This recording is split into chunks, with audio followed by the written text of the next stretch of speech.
രാഹുൽ ഗാന്ധി വയനാട്ടിൽ നിന്ന് പോകുന്നതിൽ വേദനയുണ്ടെങ്കിലും പ്രിയങ്ക വരുന്നത് ഏറെ സന്തോഷം നൽകുന്നുവെന്ന് കെ.സി. വേണുഗോപാൽ. ഇപ്പോഴത്തെ രാഷ്ട്രീയ സാഹചര്യത്തിൽ റായ്ബറേലി നിലനിർത്തേണ്ടതിന് പ്രാധാന്യമേറെയാണ്.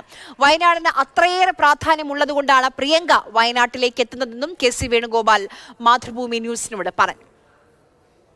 കെ.സി. വളരെ പ്രധാനപ്പെട്ട തീരുമാനം എടുത്തിരിക്കുന്നു. എന്തുകൊണ്ട് രാഹുൽ വയനാട് വിടാനും റായ്ബറേലിയിൽ നിൽക്കാനും തീരുമാനിച്ചു? അത് നേരത്തെ കോൺഗ്രസ് അധ്യക്ഷൻ പറഞ്ഞല്ലോ. ഈ പ്രാവശ്യത്തെ ലോക്സഭാ ഇലക്ഷനിൽ ഏറ്റവും വലിയ ഗെയിം ചേഞ്ച് എവിടെയായിരുന്നു ഉണ്ടായിരുന്നത്? ഉത്തർപ്രദേശിലാണ്. ഉത്തർപ്രദേശിലെ പശ്ചാത്തലം നമുക്കെല്ലാവർക്കും അറിയാം. അവിടെ വലിയ പരിവേഷം ഉണ്ടാക്കി ജനങ്ങളെ ഭിന്നിക്കാൻ വേണ്ടിയിട്ട് എല്ലാ രസതന്ത്രവും നടത്തി അതിൻ്റെ രാസപരീക്ഷണശാലയാക്കി UP-യെ മാറ്റി അയോധ്യയടക്കമുള്ള സംഭവവികാസങ്ങളെ കൊണ്ടുവന്ന് യഥാർത്ഥത്തിൽ ജനങ്ങളെ വിഭജിക്കാൻ വേണ്ടിയിട്ട് എല്ലാ തന്ത്രങ്ങളും ആരംഭിച്ച് UP-യിൽ തന്നെ ഇത്രയും ദയനീയമായ പരാജയം നരേന്ദ്രമോദി ഏൽക്കേണ്ടി വന്നു എന്നുള്ളത് കൃത്യമായ സന്ദേശമാണ്.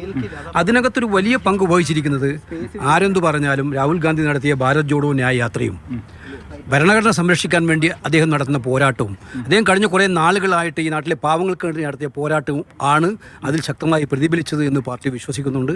അതുകൊണ്ട് UP-യിലെ രാഷ്ട്രീയം കോൺഗ്രസ് സമാജ്വാദി പാർട്ടി സഖ്യം വീണ്ടും ശക്തമായി തുടരേണ്ടതിൻ്റെ ആവശ്യകതയുമുണ്ട്. ഇതെല്ലാം മനസ്സിലാക്കി രാഹുൽ ഗാന്ധിയെ പോലെയുള്ള ഒരു ശക്തനായ നേതാവ് UP റായ്ബറേലി നിലനിർത്തണം. രണ്ടാമതൊരു കാര്യം, റായ്ബറേലി ഇന്ദിരാഗാന്ധിയും അതുപോലെ തന്നെ സോണിയാഗാന്ധിയും ഒക്കെ പ്രതിനിധീകരിച്ച ഒരു മണ്ഡലമാണ്. ആ മണ്ഡലം എന്നുള്ള നിലയിൽ ആ മണ്ഡലം നിലനിർത്തേണ്ട ഒരു വൈകാരിക തലം കൂടി ഉണ്ട് എന്നുള്ളതാണ് യാഥാർത്ഥ്യം. പ്രിയങ്ക വയനാട്ടിലേക്ക് പ്രിയങ്കയെ എപ്പോഴാണ് പരിഗണിച്ചത്? പ്രിയങ്ക വരണം എന്നുള്ളൊരു തീരുമാനം ചില മാധ്യമങ്ങളൊക്കെ പറഞ്ഞത് നേരത്തെ തീരുമാനിച്ചപ്പോൾ ഡ്രാമ നടത്തുന്നതാണെന്ന്. അവർക്കൊക്കെ അത് പറയാം. എല്ലാ കാലത്തും കോൺഗ്രസിനെ കുറ്റപ്പെടുത്തലും രാഹുൽ ഗാന്ധിയെ കുറ്റപ്പെടുത്തലും ഒക്കെ അവർ ചെയ്യുന്നതാണ്, ചെയ്തോട്ടെ. പക്ഷെ സത്യത്തിൽ ഈ തീരുമാനം ഇപ്പോൾ എടുത്തതാണ്. അത് കാരണം എന്ന് വെച്ചാൽ ഞങ്ങളെ സംബന്ധിച്ചിടത്തോളം രണ്ടിലേത് വേണമെന്നുള്ള ഒരു വളരെ വളരെ വ്യക്തമായ ചർച്ചകൾ വേണമായിരുന്നു. രാഹുൽ ഗാന്ധി അതിനകത്ത് ആ തീരുമാനമെടുക്കുന്നതിന് സമയം വേണമെന്ന് ആവശ്യപ്പെട്ടിരുന്നു. മാത്രമല്ല, ഇത് പാർട്ടിയുടെ തീരുമാനമായിരിക്കണമെന്ന് രാഹുൽ ഗാന്ധിക്ക് നിർബന്ധമുണ്ടായിരുന്നു. അതല്ലാതെ നേരത്തെ മുൻകൂട്ടി തീരുമാനിച്ച് ഈ കഴിഞ്ഞ പ്രാവശ്യം പറഞ്ഞത് പ്രിയങ്ക ഗാന്ധി മത്സരിക്കാൻ ആഗ്രഹിച്ചിട്ട് തീരുമാനിച്ചതാണ്. തെറ്റായ കാര്യമാണ്. പ്രിയങ്ക ഗാന്ധി അന്ന് ഫുൾ ടൈം ക്യാമ്പയിനിൽ നിൽക്കാൻ വേണ്ടി, തെരഞ്ഞെടുപ്പിൽ ക്യാമ്പയിനിൽ നിൽക്കാൻ വേണ്ടി തീരുമാനിച്ചതാണ്.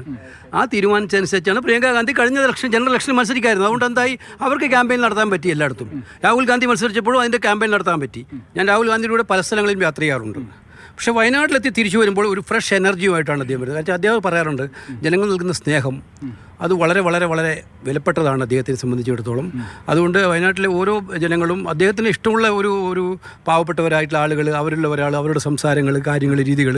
അതുകൊണ്ട് അദ്ദേഹം പറയാറുണ്ട്, എനിക്ക് വയനാട് നൽകുന്നത് ഏറ്റവും പ്രതിസന്ധിയുള്ള കാലഘട്ടമായിരുന്നു. നോക്കണം, ലോക്സഭയിൽ നിന്നും പുറത്താക്കി, പിന്നാലെ കേസുകൾ, ഏറ്റവും പ്രതിസന്ധി നിറഞ്ഞ 5 വർഷക്കാലം. അത് ഹൃദയത്തോട് ചേർത്ത് പിടിച്ചൊരു മണ്ഡലം എന്ന നിലയിൽ ആ സ്നേഹം എന്നും എപ്പോഴും പറയാറുണ്ടായിരുന്നു. അതുകൊണ്ടാണ് പ്രിയങ്ക അങ്ങോട്ടേക്ക് വരാനുള്ള തീർച്ചയായിട്ടും പ്രിയങ്ക ഗാന്ധി ആദ്യം മത്സരിക്കുന്നതിൽ ആ തീരുമാനത്തിലായിരുന്നു. പക്ഷേ പാർട്ടിയുടെ അവിടുത്തെ കേരളത്തിലെ PCC-യും കേരളത്തിലെ UDF-ഉം എല്ലാം ഒറ്റക്കെട്ടായി ആഗ്രഹിച്ചത് ഈ സ്ഥാനാർത്ഥിത്വം തന്നെയായിരുന്നു. അത് ഇടയ്ക്ക് അവർ പറയാറുണ്ടായിരുന്നു, രാഹുൽ ഗാന്ധി അങ്ങനെ വല്ലതും മാറുന്നുണ്ടെങ്കിൽ ഇത് പരിഗണിക്കണമെന്ന് അവർ പറയാറുണ്ടായിരുന്നു. അതൊക്കെ കൂടി കണക്കിലെടുത്തിട്ടാണ് പ്രിയങ്ക ഗാന്ധിയെ ഫീൽഡ് ചെയ്യാൻ തീരുമാനിച്ചത്. Thank you. കെ.സി. തിരക്കിലാണ്. എന്തു തന്നെയായാലും പ്രിയങ്ക ഗാന്ധി ചുരം കയറുന്നു, രാഹുൽ ചുരമിറങ്ങുന്നു. സ്നേഹമുണ്ട് വയനാട്ടിനോട് എന്ന് ആവർത്തിച്ച് പറയുന്നുണ്ട് കെ.സിയും രാഹുലും, ഒപ്പം പ്രിയങ്കയുമെല്ലാം. ജിഷ്ണു ബാലകൃഷ്ണനൊപ്പം ഡൽഹിയിൽ നിന്ന് അനൂപ് ദാസ്, മാതൃഭൂമി ന്യൂസ്.